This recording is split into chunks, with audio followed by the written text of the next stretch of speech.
Assalamualaikum warahmatullahi wabarakatuh. Halo anak-anak, bagaimana kabar kalian? Tetap semangat untuk pertemuan ketiga ini. Bagaimana video sebelumnya? Kalian paham bukan tentang struktur teks laporan percobaan? Ya, sekali lagi saya merekomendasikan kalian untuk struktur teks percobaan lebih baik menggunakan yang Yudhistira, ya, karena lebih lengkap. Oke, tetap semangat ya. Baiklah, untuk pembelajaran hari ini KD-nya adalah, bisa dilihat ya di layar kaca, menelaah struktur dan kebahasaan pada teks laporan percobaan yang didengar atau dibaca. Percobaan sederhana untuk mendeteksi zat berbahaya pada makanan, adanya vitamin pada makanan, dan lain-lain. Yang kedua, menyajikan tujuan, alat atau bahan, langkah dan hasil dalam laporan percobaan secara tulis dan lisan dengan memerhatikan kelengkapan data, struktur, aspek kebahasaan, dan aspek lisan. Nah, untuk pertemuan ini kan sebelumnya sudah kita buat tentang struktur. Pertemuan hari ini kita akan membahas tentang kebahasaan. Sesuai yang saya bicarakan di video sebelumnya, bahwa kemarin itu khusus untuk struktur, nah sekarang khusus untuk kebahasaan. Nah, dalam kebahasaan indikatornya adalah, bisa dilihat ya, yang pertama, siswa mampu menguasai kebahasaan pada teks laporan percobaan. Yang kedua, siswa mampu menyajikan kebahasaan pada teks laporan percobaan. Kalian harus mampu menguasai kebahasaan dan mengaplikasikannya ke dalam teks laporan percobaan. Oke, kalian sudah siap belajar? Baiklah, kalau kalian sudah siap, apa saja kebahasaan pada teks laporan percobaan? Bisa dilihat dari sini ya. Oke, apa saja? Ada berapa?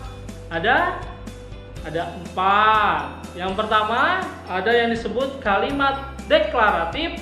Nah, yang kedua, ada kalimat aktif dan pasif. Yang ketiga, ada kata tugas. Dan yang terakhir, ada kata serapan. Nah, untuk video ini saya hanya akan menjelaskan 2 kebahasaan saja. Apa saja? Jelas, yang ke-1 dan kedua, yaitu kalimat deklaratif dan kalimat aktif dan pasif. Ya. Baiklah. Sekarang, apa kalimat deklaratif? Kalimat deklaratif dalam tata bahasa Indonesia juga dikenal sebagai kalimat berita. Ya.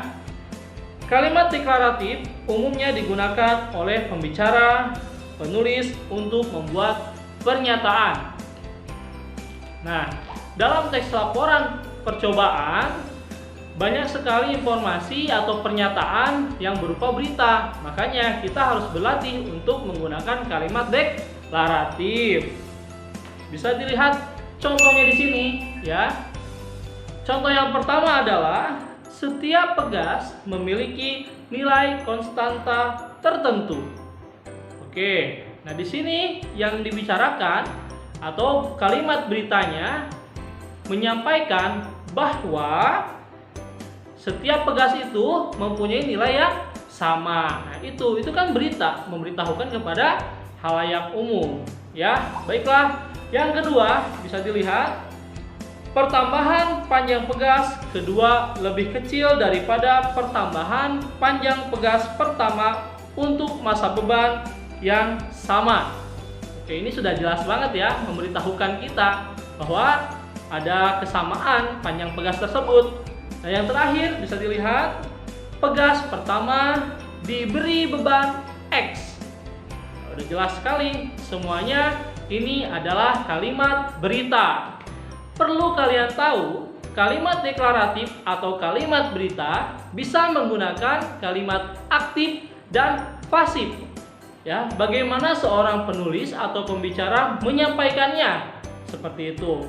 Dan Untuk penulisan, ya, untuk kalau kita menulis kalimat deklaratif, ingat, menulis ya, jangan harus kita atau harus menggunakan tanda baca titik di akhir kalimat. Nah, untuk lisan, sekali lagi, untuk lisan, intonasi suara diberikan tekanan, ya. Seperti itu kalau kita lisan dalam kalimat berita. Bagaimana untuk kalimat deklaratif atau kalimat berita? Kalian sudah mengerti? Kalau kalian belum paham, silahkan diulang lagi untuk penjelasan kalimat deklaratif. Baiklah. Nah, sekarang pembahasan yang kedua, ada kalimat aktif dan pasif, ya. Kalimat aktif itu apa? Ada yang tahu nggak? Ayo, ini pembelajaran kelas 8 loh ya. Jangan sampai kalian lupa. Aktif di sini kan pasti melakukan sesuatu. Nah, apa saja di sini pengertiannya? Lihat pengertiannya. Kalimat aktif merupakan kalimat yang subjeknya aktif atau melakukan sesuatu. Jadi dia itu subjeknya itu bergerak, baik dari manusia misalkan, ya, atau misalkan ke benda lain, yang penting dia bergerak. Oke, lanjut saja. Sekarang pengertian ke kalimat pasif. Ini kebalikannya, ya. Kalau aktif bergerak, kalau pasif apa coba?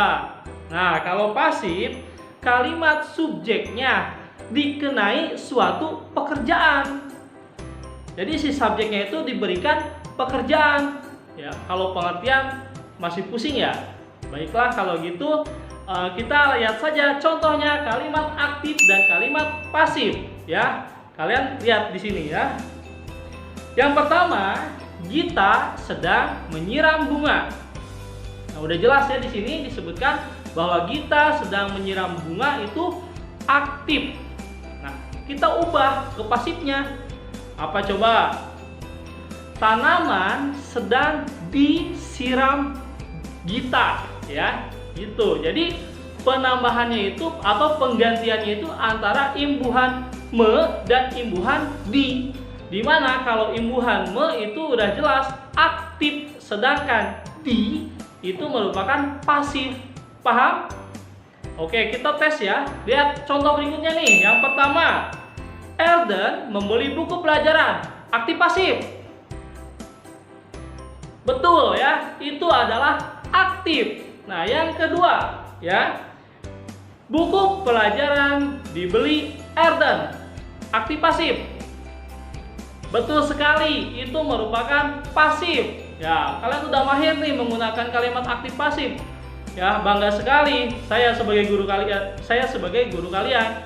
Oke, sekarang ke kalimat berikutnya. Raja sedang bermain Mobile Legends. Ya, coba aktif apa pasif? Betul, ini masih aktif. Nah, sekarang lihat yang kedua. Mobile Legends sedang dimainkan Reza. Betul, pasif ya. Ingat, permainan di sini kalian lihat subjeknya secara mudah ya. Ini secara mudah ya. Subjeknya kalau di awal bisa jadi pasif. Nah, kalau di akhir bisa menjadi pasif. Atau lihat kata berimbuhannya. Oke, bisa dipahami? Baiklah, kalau kalian bisa dipahami, nah, kita akan ke pembahasan selanjutnya. Dan ingat, ada aktif, kalimat aktif itu mempunyai lagi cabang, di mana ada aktif transitif dan aktif intransitif. Banyak ya, ya emang kebahasaan seperti ini, ya, universal, kemana-mana juga. Oke, kita lanjut aja. Kalimat aktif di sini, ya, bisa dilihat yang memiliki objek. Ingat, satuan kebahasaan, subjek, predikat, objek, keterangan. Kalau misalkan aktif di sini mempunyai objek, aktif transitif, ya. Oke, lihat contohnya di sini. Tama membawa pisau. Yang kedua, Iqbal memanjat pohon. Nah, di sini kan ada subjeknya Tama di kalimat pertama, predikatnya membawa. objeknya pisau. Ya, sama polanya dengan Iqbal. Jadi harus memiliki objek. Baiklah, untuk kalimat aktif intransitif kebalikan dari transitif. Dia tidak memiliki atau tidak dianjurkan objek. Jadi nggak ada objeknya. Cukup dua kata. Apa saja? Yang pertama, misalkan Rangga pergi, terus Aldo menyanyi. Cukup subjek dan predikat. Ya, mudah bukan? Mudah. Ya, kalau seperti ini, kalau kalian mudah paham, saya akan mengulas kembali tadi secara sekilas bahwa pelajaran hari ini kita mempelajari kalimat deklaratif atau kalimat berita. Terus kalimat aktif dan pasif. Aktif mempunyai dua, aktif transitif dan aktif intransitif. Ya, kalau sudah paham, kita akhiri saja pembelajaran hari ini. Tetap semangat untuk pembelajaran jarak jauh ini. Jangan lupa kalau kalian keluar gunakan masker, bawa hand sanitizer untuk menjaga kita tetap sehat. Akhiri, assalamualaikum warahmatullahi wabarakatuh.